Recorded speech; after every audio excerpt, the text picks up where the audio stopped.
ఇక చేవెళ్ల పార్లమెంటు నియోజకవర్గాన్ని సస్యశ్యామలం చేయడమే లక్ష్యంగా పెట్టుకుని పనిచేస్తారని బీజేపీ ఎంపీ అభ్యర్థి కొండా విశ్వేశ్వరరెడ్డి స్పష్టం చేశారు.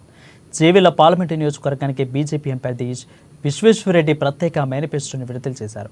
వికసిత్ భారత్ వికసిత్ చేవెళ్ల పేరుతో సంకల్ప యాత్ర రిలీజ్ చేశారు.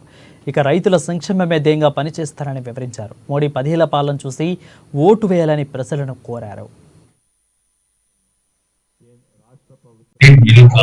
వాళ్ళకి ఎన్నో ఇబ్బందులు ఉన్నాయి. వాళ్ళకి కిందే పథకాల అందాయి అండ్ ధనవంతుడి డబ్బు ఎక్కువ లేక ట్యాక్స్ లో ఎక్కువ కడుతుంది. అయితే వాళ్ళకు కూడా దీన్ని హెచ్ఆర్ఏ డిడక్షన్ హైదరాబాద్ నగరము అది మెట్రో నగరం, ఇంత పెద్ద నగరమైనా కూడా ఉన్న ప్రభుత్వం పోయిన ప్రభుత్వము దీన్ని ఇంకా మెట్రోగా మారవలేకపోయింది. అందువల్లనే ఇన్కమ్ ట్యాక్స్ లా దీన్ని హెచ్ఆర్ఏ డిడక్షన్ తక్కువ, దీన్ని మెట్రోగా నేను తప్పనిసరిగా 2 ఏళ్లలోనే దీన్ని మెట్రోగా కన్వర్ట్ చేసి ఇక్కడ కూడా సాలరీ క్లాస్ హెచ్ఆర్ఏ డిడక్షన్స్ 50% వరకు చేస్తారు. అది సాలరీ క్లాస్ కు ఎన్నో అంశాలు ఉన్నాయి.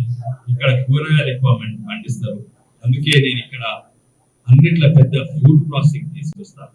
అండ్ కూరగాయలలో కూడా టమాటాలకు అయితే చాలా ఇబ్బంది, మీరు చూసిండ్రు. అదే ఏడాది 100 రూపాయల కేజీ, 3 నెలల తర్వాత రూపాయి కేజీ అవుతారు. 100 రూపాయల కేజీ ఉన్నప్పుడు కొంతమంది రైతులు